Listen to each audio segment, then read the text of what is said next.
7.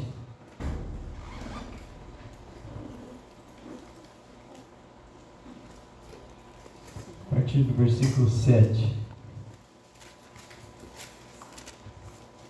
Romanos 7, 7. Amém? Amém? Diz assim: que diremos então? A lei é pecado? De maneira nenhuma. De fato, eu não saberia que é pecado, a não ser por meio da lei. Pois na realidade eu não saberia o que é cobiça, se a lei não dissesse não cobiçarás.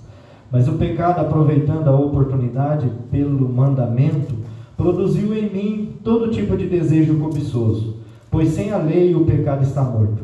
Antes eu vivia sem a lei, mas quando o mandamento veio, o pecado reviveu e eu morri. Descobri que o próprio mandamento, destinado a produzir vida, na verdade produziu morte. Pois o pecado, aproveitando a oportunidade dada pelo mandamento, enganou-me e por meio do mandamento me matou. De fato, a lei é santa, e o mandamento é santo, justo e bom. Então o que é bom se tornou em morte para mim. Então o que é bom se tornou em morte para mim? De maneira nenhuma, mas para que o pecado se mostrasse como pecado, ele produziu morte em mim, por meio do que era bom, de modo que por meio do mandamento ele se mostrasse extremamente pecaminoso. Sabemos que a lei é espiritual, e eu, contudo, não sou, pois fui vendido como escravo ao pecado. Não entendo o que faço, pois não faço o que desejo, mas o que odeio. E se faço o que não desejo, admito que a lei é boa. Nesse caso, não sou mais eu quem faz, mas o pecado que habita em mim. Sei que nada de bom habita em mim, isto é, em minha carne, porque tenho o desejo de fazer o que é bom, mas não consigo realizá-lo. Pois o que faço não é o bem que desejo, mas o mal que não quero fazer, esse continuo fazendo. Ora, se faço o que não quero, já não sou eu quem o faz, mas o pecado que habita em mim. Assim encontro esta lei que atua em mim. Quando quero fazer o bem, o mal está junto de mim. No íntimo do meu ser tenho prazer na lei de Deus, mas vejo outra lei atuando nos membros do meu corpo, guerreando contra a lei da minha mente, tornando-me prisioneiro da lei do pecado que atua em meus membros. Miserável homem que sou! Quem me livrará do corpo sujeito a esta morte? Graças a Deus por Jesus Cristo, nosso Senhor, de modo que com a mente eu próprio sou escravo da lei de Deus, mas com a carne da lei do pecado. Obrigado, Jesus. Obrigado pela oportunidade de estarmos aqui, pelo privilégio, Senhor, que é estar na Tua casa e juntos poder meditar na Tua palavra. Ajuda-nos, Senhor, meu Deus, dê-nos sabedoria, dê-nos entendimento. Senhor, abre a nossa mente, que os nossos corações venham estar abertos para receber a Tua palavra, e que Tua palavra venha gerar vida em nós, venha gerar transformação em nós. Pai amado, em nome de Jesus, nós clamamos a Ti, porque, Senhor, meu Deus, assim como Paulo, nós estamos diante de Ti, como miseráveis, Senhor, que precisam da Tua misericórdia, da Tua graça, do Teu consolo, e precisamos da Tua palavra, Senhor, que a Tua palavra é quem nos santifica, quem nos transforma. Por isso te pedimos, Senhor, fala conosco, abre, Senhor, meu Deus, o nosso entendimento, e que possamos ser transformados por essa palavra, em nome de Jesus. Amém? Amém. Glória a Deus. Irmãos, como eu falei semana passada, esse capítulo é um dos mais difíceis da Bíblia. É difícil até de ler ele. Tem hora que dá um nó na cabeça da gente quando a gente está lendo, não é verdade? E se você ler numa outra linguagem, parece que o nó é mais travado ainda. Depende da linguagem que você lê, muda às vezes até o entendimento do texto. Mas essa palavra, nós meditamos um pouco semana passada, que fala sobre a lei e sobre o pecado, e que a lei é boa, e que o pecado é mau, e que na ilustração do casamento que Paulo fala, quem morre não é a lei, mas quem morre somos nós, que precisamos morrer juntamente com Cristo, para poder casar com Ele, como igreja do Senhor. E Paulo está falando aqui, e nós meditamos um pouco sobre isso semana passada, sobre esse mandamento, e esse mandamento que abre um precedente, abre os desejos cobiçosos, porque se o mandamento não falasse não cobiçarás, eu não saberia o que era cobiça. E como eu disse semana passada, a cobiça é algo que despertou Lutero, quando ele leu esse livro de Romanos, ele despertou para buscar entender por quê. Porque o praticar é difícil, não é verdade? O praticar o que a lei exige, você pega lá os mandamentos, não matarás, é fácil não matar, não é verdade? Às vezes a gente tem que lutar para não matar, né? Mas é fácil não matar. É fácil não roubar, né? Para alguns é mais difícil, mas é fácil não roubar. Você luta e você consegue não roubar. A ocasião vem, a tentação vem, mas você não rouba. Glória a Deus. Oh, eu sou um crente abençoado, eu não roubo, eu não mato. Que nem quando você vai pregar para alguém, a pessoa fala, não, eu não preciso, porque eu não mato, eu não roubo, não prostituo, então estou tranquilo, não preciso nem de Jesus, né? Mas a lei em si, quando é mandamento, quando é lei de prática, é difícil, mas é possível. Há uma possibilidade de você praticar. Mas quando a palavra diz assim, não cobiçarás, aí vem para uma questão de dentro. Aí é que entra a luta. Porque o pecado habita em nós. Nós nascemos em pecado. O salmista Davi vai dizer, eu nasci em pecado e em pecado me concebeu a minha mãe. Então o pecado habitando em nós, ele vai gerar em nós todo tipo de cobiça. E quando Paulo está dizendo isso, quando Lutero leu isso, ele falou assim, então não adianta, tudo isso que eu estou fazendo, por causa do sentimento que tem no meu coração, já é pecado. Aquilo que nós falamos sobre, no céu não entra pecado, não é verdade? E eu falei aqui esses dias que, quando eu era criança, eu sempre ficava pensando, no céu não entra pecado. Eu desejar o mal para alguém, Jesus falou assim, que já é como se eu tivesse assassinado. E a lei de Deus é boa, e é perfeita, e é santa, e diz, não matarás. Então, no meu coração já matei alguém. Se eu olho para uma mulher com um olhar impuro, eu desejei ela. E se eu desejei e olhei ela, eu adulterei com ela. Então, eu sou pecador. Aí vem a palavra de Deus e diz, no céu não entra pecado. Eu falo, como é que eu entro no céu? Não é verdade? E o pecado em si, na prática, já é difícil da gente lutar. E o pecado que vem de dentro, que é o pecado de foro íntimo, que é o pecado do nosso coração, que a gente peca quase que o tempo todo, às vezes a gente se irar com alguém, dá umas vontades no meio do dia de fazer um esganamento, a gente até precisa de advogado por perto às vezes, né? Às vezes eu falo assim, não posso falar isso porque eu não tenho advogado. Tem coisa que a gente não pode falar porque a gente não tem advogado, né? A Camila está aqui hoje, glória a Deus, é advogado. Então, a gente peca o tempo inteiro, principalmente no nosso coração. E se no céu não entra pecado, como é que eu entro no céu? Foi o que Jesus veio fazer, veio nos justificar. Aquela continha que nós fizemos esses dias de quantos pecados nós teríamos cometido se, eu pratico tudo que é certo, mas a gente não pratica. Então, em alguma lei a gente transgride. Mas, digamos que eu seja perfeito, então não transgredi nenhuma lei, glória a Deus, estou indo bem. Não transgredi nenhuma lei. Mas tem aquela que é o pecado da omissão. Quando eu sei fazer o bem e não faço, eu cometo pecado. Se eu não peco na prática, eu peco na não prática do bem. Se eu não peco na não prática do bem, glória a Deus, eu sou um homem que se eu levantar a mão para o céu, Deus vai me levar. Mas eu peco nos pecados de foro íntimo. Se a gente pecar 3 vezes em pensamento por dia, no final do ano vai dar quantos pecados? E no final de uma vida, você morre lá com 50 anos, 60 anos, 70 anos, quantas vezes você transgrediu a mesma lei?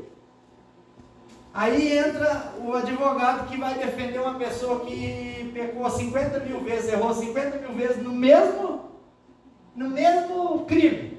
Como é que defende uma pessoa que é reincidente no mesmo crime? É quase impossível.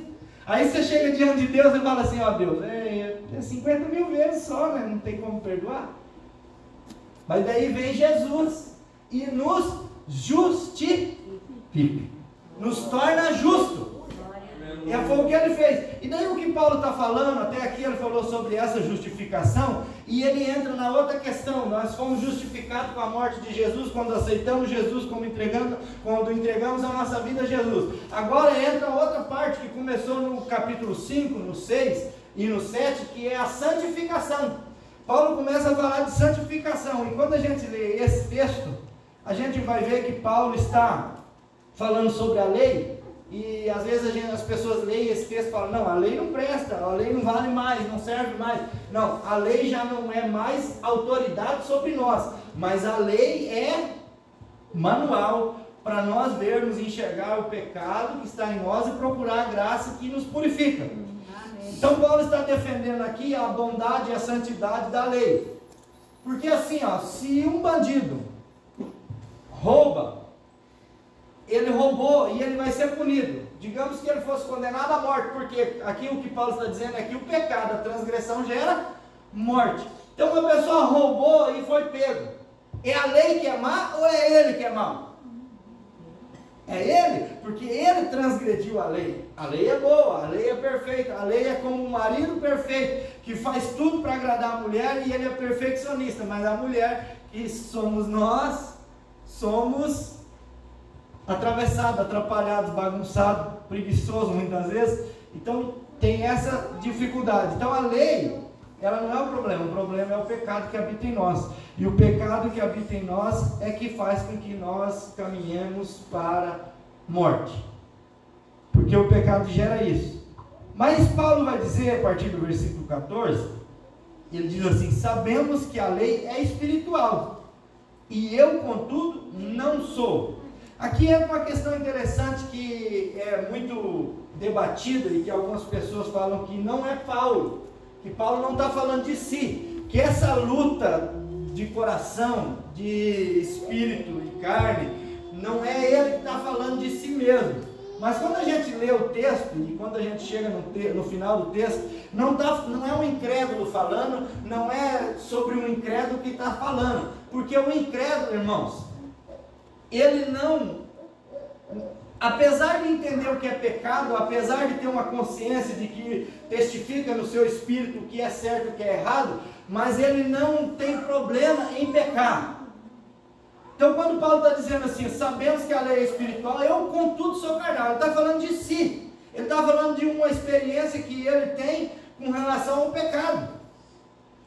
Aí ele vai entrar: pois eu fui vendido como escravo ao pecado.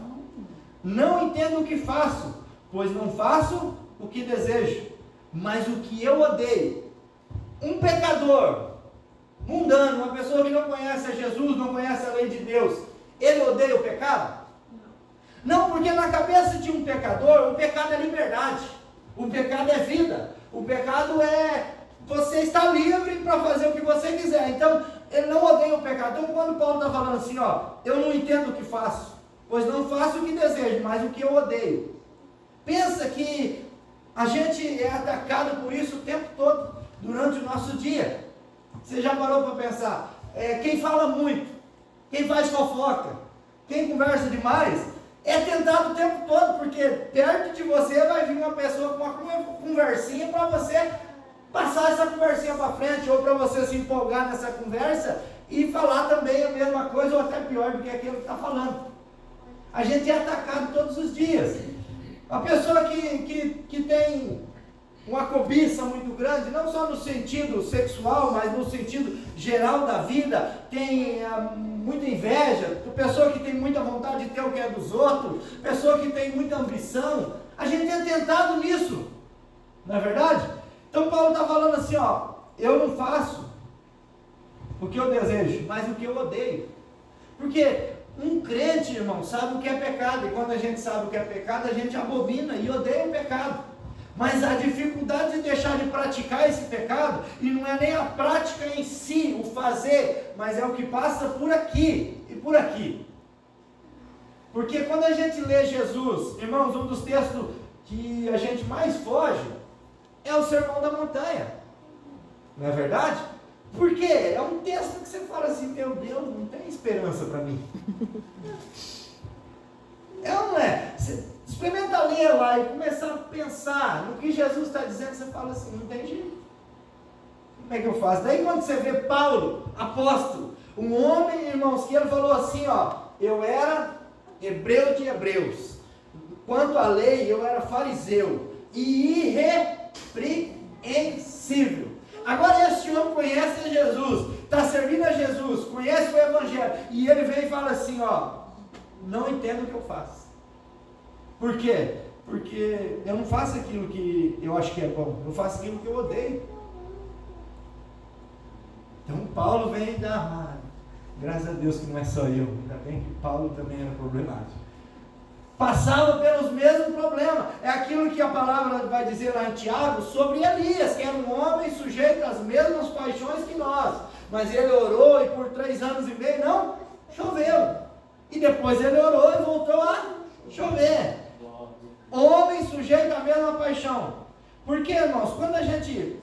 E eu lembro de um tempo que a gente via muita pregação, e que a pregação, muitas das vezes, endeusava as pessoas da palavra de Deus. Não é verdade? Quem já viu isso? Quem já viu assim, a pessoa pregando sobre Abraão, e você fala, meu Deus, Abraão era um cara mesmo. Fala, eu sou um coitado, né? Miserável homem que sou, né? Mas aí você vai ler a história, o Abraão vendeu a mulher dele, entregou a mulher dele para um rei, para poder ficar rico e para não morrer. Aí você, Davi, um homem segundo o coração de Deus. Aí você olha para Davi, para a história de Davi, e você fala, mas Deus tinha problema de coração. Porque se o Davi é o homem segundo o coração de Deus, tem alguma coisa errada. Mas as pessoas falam, não, você tem que ser como Davi. Em que sentido eu tenho que ser como Davi? Ficar cuidando da Batseba, tomar banho? Não, eu tenho que ser um adorador. Você tem que ser como Davi. O que eu tenho que ser como Davi? Encarar os gigantes da vida. Meu Deus.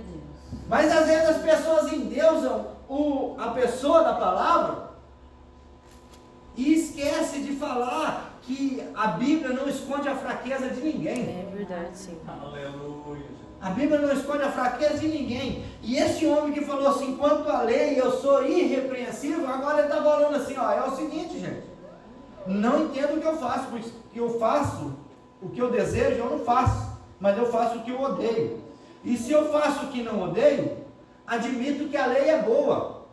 Olha que interessante. Por que ele faz o que ele odeia? Porque a lei diz que não é para ele fazer, então ele passa a odiar aquilo, porque ele sabe que aquilo é pecado. Então a lei é que nos dá um norte de vida.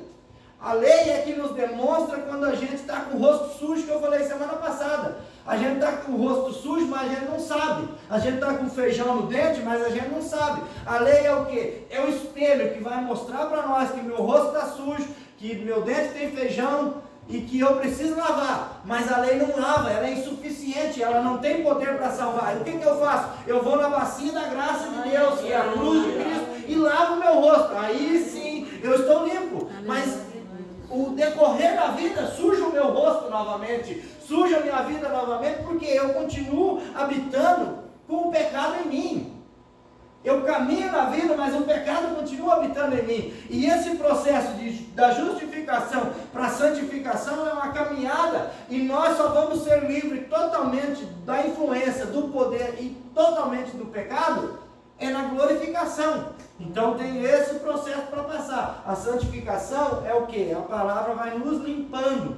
Por isso a importância da meditação na palavra, de nós entendermos a palavra. Porque senão a gente vai ser uma pessoa... Eu já vi muita gente falar assim, não, eu tentei ser crente já, mas não dá certo porque é muito difícil. Já vi gente falar assim, não, eu não conseguia. É raro ter, porque geralmente culpa alguém, culpa o pastor, culpa a igreja, culpa o irmão, daí deixa de ir e pronto, acabou, isso aí não funciona para mim. Mas, eu já vi gente falar, não, é muito difícil ser crente. Por quê? Porque quer cumprir a lei, e daí porque não consegue cumprir, se frustra, sem entender isso aqui que Paulo está falando. Eu admito que a lei é boa, porque a lei é que demonstra que eu sou errado. E como eu disse, às vezes a gente foge do sermão do monte, porque o sermão do monte mostra que a gente é ruim. Aí a gente fala, não, essa lei é ruim, não é, eu sou bom, não é possível. Nesse caso, não sou mais eu quem o faz, mas o pecado que habita em mim. É interessante aquela frase que Martinho Lutero falou quando ele batizou, e ele continuou tendo esses problemas com o pecado, e ele falou assim: não, eu achei que o velho homem tinha morrido no batismo, mas ele sabia nadar. E continua aí. É isso que é o pecado que habita em nós, irmãos. Ele sabia nadar. E Paulo vem falando de morte, de mortificar e de que morreu, mas ele volta e diz assim: mas ele morreu, mas está ali. É mais ou menos assim: morreu, mas passa bem, né? Morreu, mas está ali. Continua caminhando junto conosco, e ele está levando nós a fazer o que é mal. Pois o que eu faço não é o bem que eu desejo. Você já saiu de casa assim, pensando assim: hoje vou trabalhar, você ora, você faz seu devocional, lê a Bíblia, você fala: hoje eu vou ser um crente exemplar, hoje eu vou lutar contra o pecado, hoje eu vou... E aquele dia que parece que o negócio dá errado. Parece que a tentação vem, a tentação de você praticar tudo aquilo que você odeia. Você já se pegou fazendo uma coisa que odeia? Você já foi trabalhar pensando assim: não, hoje eu não vou falar mal de ninguém. E aquele dia é o dia que vem mais oportunidade, ou as pessoas mais fazem coisas que te dá a oportunidade de falar assim: meu Deus do céu, que pessoa ruim que é essa aí. Que pessoa insuportável. É assim ou não é? Ou é só comigo que acontecem essas coisas? Você falar assim, e a gente odeia fazer isso, porque a gente sabe que é errado. Você já se pegou no meio de uma situação que você falou assim: eu não devia estar fazendo isso. E aquilo te dá aquilo acaba com o dia da gente, não é? Quando você se toca que você praticou algo que você odeia, que você não queria praticar e saiu pensando em não praticar, você fala: que porcaria que eu sou. Mas se a gente só sentir a culpa e não arrepender e não pensar assim: não, mas Jesus Cristo é quem nos dá a vitória, é Ele quem nos justifica, é Ele que nos salva, é Ele que nos transforma. E aí você fala para Ele: Senhor, tem um trabalho grande pela frente na minha vida ainda, e está difícil. Aí, irmãos, pois o que eu faço não é o bem que eu desejo, mas o mal que eu não quero fazer, esse eu continuo fazendo. Ora, se faço o que não quero, já não sou eu quem o faz, mas o pecado que habita em mim. O pecado, irmãos, muitas das vezes demonstra para nós a quantia que nós somos fracos. É isso que o pecado faz na nossa vida. Ele demonstra para nós o quanto ainda falta para nós nos tornarmos pessoas espirituais. Paulo vai falar assim: sabemos que a lei é espiritual, eu, contudo, sou carnal. Ora, se faço o que não quero, já não sou eu quem o faz, mas o pecado que habita em mim. Assim, enquanto esta lei que atua em mim, quando quero fazer o bem, o mal está junto de mim. Pensa que é aquilo que eu falei das intenções. Como é interessante vir na igreja, por exemplo. A gente vem na igreja, você está com dor às vezes, está cansado, o seu dia foi difícil, mas você vem no culto. Glória a Deus, vim no culto, hoje eu vim no estudo, Deus é maravilhoso. E eu vir no culto é bom, não é? É bom? Amém. É bom vir no culto. Mas daí eu chego aqui e vejo que o irmão José Maria é aposentado. Só um exemplo do irmão José Maria. É aposentado. Ficou em casa o dia inteiro. A irmã Loura fez massagem nos pés dele, deu comida na boca, e o irmão José Maria não veio no culto. E eu sei que o irmão José Maria ficou o dia inteiro em casa. Aí porque eu trabalhei, porque eu cansei, porque eu estou com dor de cabeça, porque eu tive um dia difícil, eu chego aqui e me orgulho por ter vindo no culto e falo assim: o irmão José Maria é fraco, porque ele não veio no culto, mesmo tendo ficado em casa o dia todo. O vir aqui já se tornou o quê? Quando eu vou praticar o bem, é o que Paulo falou: o mal já está junto de mim. Até o que é bom se torna mal, irmãos, por causa das nossas intenções, do nosso coração, da nossa cobiça, dos nossos desejos. Se vir aqui é vir para que alguém fale assim: nossa, o irmão José Maria é uma pessoa esforçada, que benção que é o irmão José Maria. E aquilo incha o irmão José Maria fala assim: eu sou bom mesmo. Então assim, o fazer o bem se torna mal. Só um exemplo, né, irmão? O irmão Zé Maria não é assim. E a irmã Lô também não faz massagem. Tem um milagre grande. Olha aí. Viu que a gente sabe? É o contrário. Ele que faz, né, mano? Aí sim. Viu, irmão Zé? É um ponto. Ganhou um pontinho, irmão Zé. Então, irmãos, o pecado está junto de nós. Ele habita em nós. Quando eu quero fazer o bem, o mal já está junto de mim. No íntimo do meu ser, tenho prazer na lei de Deus. Olha como Paulo está falando. Não é um não crente que está falando isso. Até porque o não crente não odeia pecado. Até porque o não crente, no seu íntimo, não tem prazer na lei de Deus. Até porque a lei de Deus, para o ímpio, ela é o quê? Empecilho, ela é limitação, ela é ausência de liberdade. Mas o pecado é o quê? Para o ímpio, ele é liberdade, mas é ele quem escraviza. O que nos liberta é a lei de Deus, porque a lei de Deus nos leva a Cristo. A lei de Deus, irmãos, nos leva a reconhecer quão fracos nós somos e quão pecadores nós somos. Olha que interessante, vamos ler uma palavra, ou até duas. Acho que é Isaías, capítulo 6.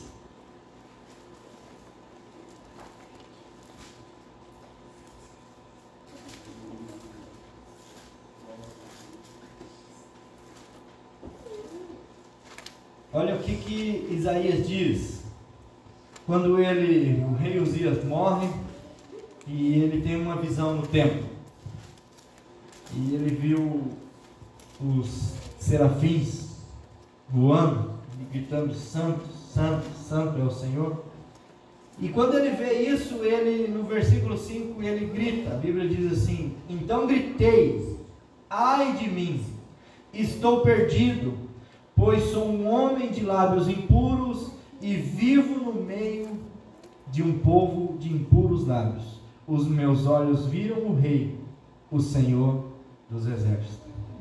Olha como é interessante, porque assim, Isaías é um profeta. E se você ler o capítulo 1, o 2, o 3, você vai ver Isaías falando assim, ai de ti Israel, ai de ti Jerusalém, ai de ti Judá, ai de ti, ai de ti, ai de ti. E ele tem essa visão, quando ele tem essa visão, ele fala assim, ai de mim. Por quê? Porque ele está perto de quem? De Deus. E eu costumo sempre lembrar isso, que quanto mais perto de Deus, mais pequeno a gente se enxerga. Quanto mais perto de Deus, mais impureza a gente vê em nós. Eu tenho um problema em uma versão quando a pessoa chega assim e fala assim, eu sou um homem de Deus, eu sou um ungido do Senhor, eu sou isso, eu sou aquilo. Eu penso assim, não deve estar muito perto de Deus. Porque os homens de Deus, quando eu vejo na Bíblia que chegam perto de Deus, falam assim, ai de mim. Quando o Jó encontra com Deus e Deus fala e responde ele se prostra e ele se arrepende. Vamos lá, lê mais essa palavra. Jó 42.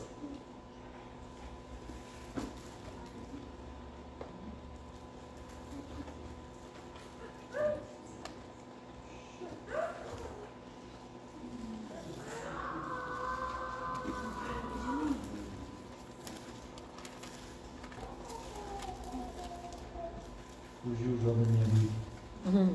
Antes de Salmo. Jó 42. A gente lê pouco Jó, né? Essa folha está branquinha ainda. O salmo está todo amarelo. Então Jó respondeu ao Senhor, sei que podes fazer todas as coisas, nenhum dos teus planos pode ser frustrado. Tu perguntaste, quem é este que obscurece o meu conselho sem conhecimento? Certo é que falei coisas que eu não entendia, coisas tão maravilhosas que eu não poderia saber. Tu disseste, agora escute, Vou fazer perguntas e você responderá. Meus ouvidos já tinham ouvido a teu respeito, mas agora os meus olhos te viram. E depois que os olhos viram, por isso menosprezo a mim mesmo e me arrependo no pó e na cinza. Quando a gente conhece de ouvir falar, a gente até pode se orgulhar, mas quando os olhos nossos se aproximam dele, a gente se menospreza e se arrepende na cinza e no pó. Daniel também, agora eu não vou lembrar qual capítulo que é, mas quando Daniel faz uma oração, ele vai falar dos pecados do seu povo e dos pecados dele, e assim, é só esses homens aí, irmãos, Isaías, né, Daniel, esse povo pecador aí. Acho que é o capítulo 4. Não.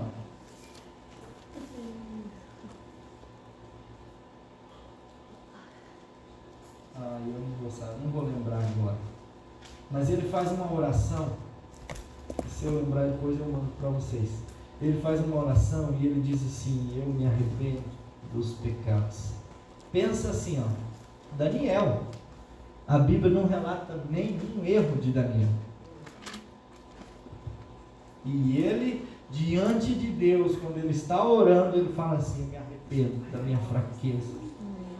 Daniel 9, pode ler? Ó Senhor, Deus grande e temível, que mantens a tua aliança de amor com todos aqueles que te amam e obedecem teus mandamentos. Nós temos cometido pecado e somos culpados. Temos sido ímpios, rebeldes e nos afastamos dos teus mandamentos e das tuas leis. Daniel orando: nos afastamos dos teus mandamentos e das tuas leis.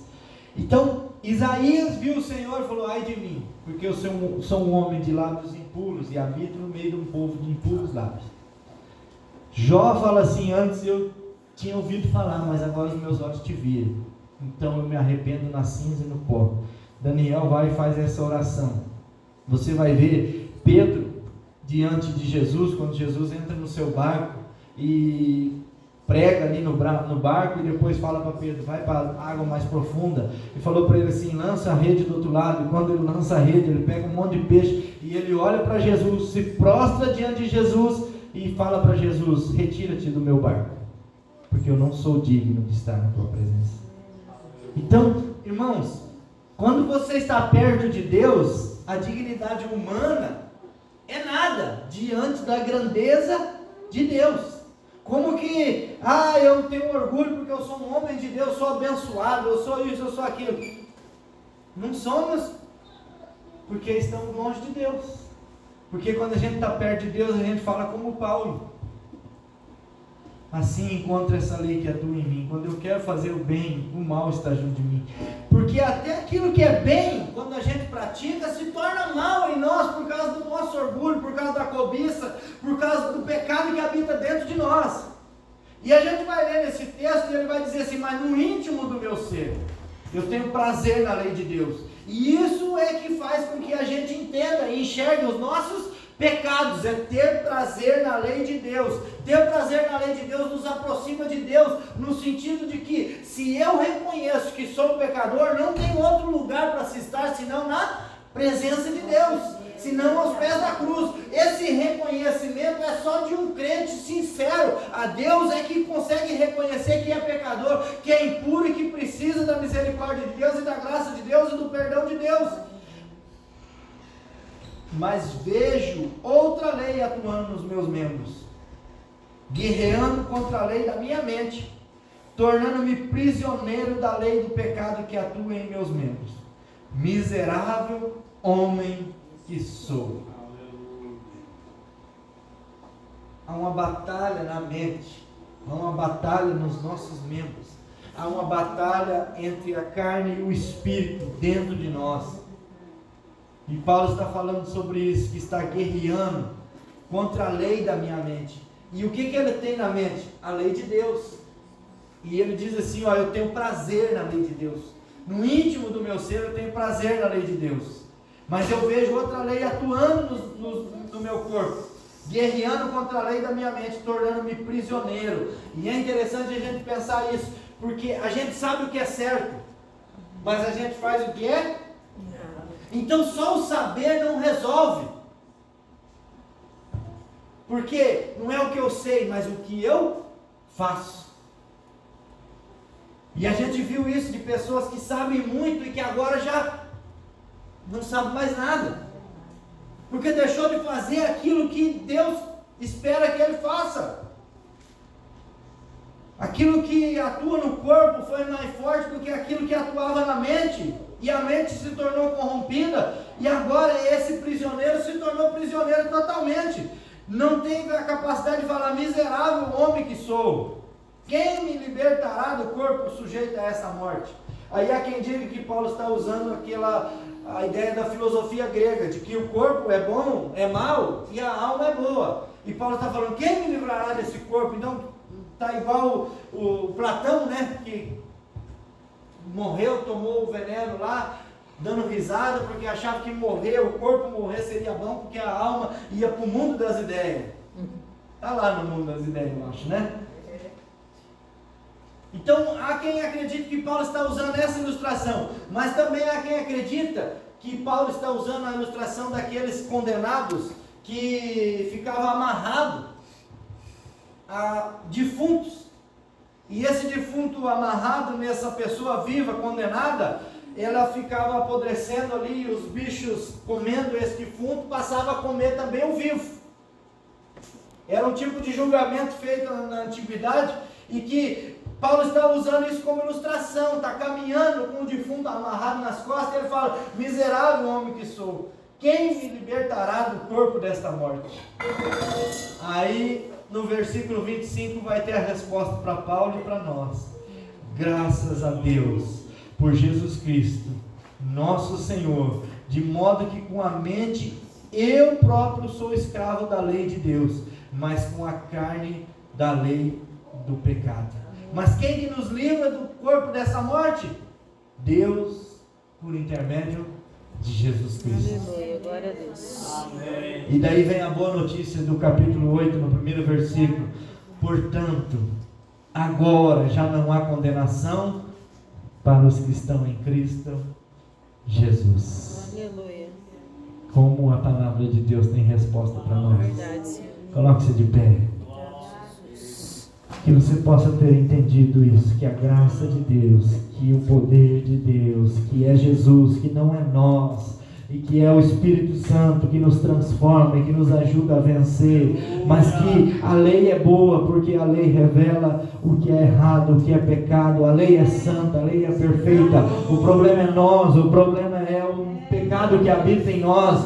Mas essa guerra precisa ser vencida nesse processo de santificação, porque ainda nós não recebemos o corpo glorificado, ainda não habitamos junto com o Senhor nos ares, ainda não estamos no céu, mas enquanto estamos na terra, nós travamos essa batalha na mente, no nosso coração, e essa batalha precisa ser vencida através da palavra de Deus. E aquilo que Paulo disse: eu tenho na minha mente a lei de Deus. Nós precisamos ter na nossa mente a lei de Deus, e que essa lei de Deus, junto com o Espírito Santo, venha gerar transformação, porque não venha ser só uma coisa que eu sei, mas algo que é gerado em mim, que é a transformação da minha vida, que eu vou sendo modificado pela presença de Deus, por esse Jesus que morreu na cruz do Calvário, para me perdoar e me justificar, e até aqui Ele tem nos ajudado. E nós precisamos nos aproximar mais dele. E quando nós nos aproximamos dele, assim como Jó, nós nos prostramos, assim como Pedro, nós falamos: não sou digno, porque nós não somos dignos, mas ele nos dignifica com o sangue da cruz do Calvário. É ele que nos transforma, é ele que nos perdoa, é ele que nos redime, é ele que nos levará para habitar para sempre com ele nos ares. Essa é a esperança da igreja do Senhor. Obrigado, Jesus. Nós te louvamos, Senhor. Obrigado por tua palavra, por tua graça, por teu amor. Obrigado por tua fidelidade. Obrigado por tudo que tu és, Senhor. Ajude-nos a entender e a buscar, Senhor, a viver dentro do teu evangelho, debaixo da tua graça. Pai amado, sujeito à tua presença, à tua glória, à tua unção. Pai amado, que nós venhamos estar sempre olhando para o espelho da vida, que é a tua palavra. Pai, receber a revelação de quem nós somos, e Pai, ser consertados, ser moldados pelo Senhor, meu Deus, por tua graça, por teu amor e por tua fidelidade. Perdoa, Senhor, os nossos pecados, ajude-nos a vencer, ajude-nos, Senhor, meu Deus, a batalhar essa guerra, Senhor, meu Deus, através da tua presença, do teu Espírito Santo, da tua glória, da tua unção. Vem sobre nós, Senhor. Nós te louvamos, Senhor, e somos gratos a Ti por tudo que Tu és e por tudo que o Senhor já tem feito em nossas vidas. Pai, que nós venhamos continuar sendo santificados por Ti até aquele grande dia, Senhor, que o Senhor vai voltar para buscar a Tua igreja. Muito obrigado, Senhor, por Tua palavra e por Teu amor. Nós te louvamos, Senhor. Amém.